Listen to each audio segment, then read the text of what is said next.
Hello! Ano nga ba ang pinagkaiba ng TESOL, TFL, and TEYL? Okay, so TESOL, Teaching English to Speakers of Other Languages.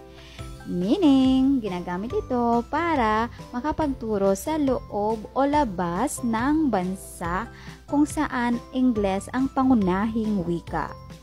Tulad na lamang ng USA, UK, New Zealand, and Australia. Pangalawa, TEFL, Teaching English as a Foreign Language.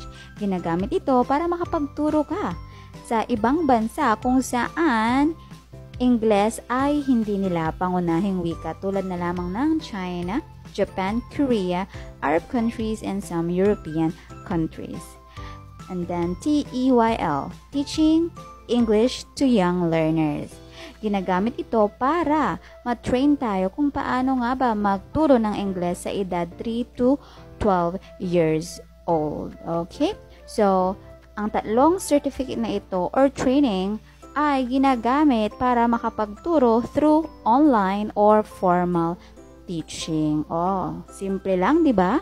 Okay, like and follow for more. Don't forget to comment down below. Laban lang sa buhay. Thank you, guys!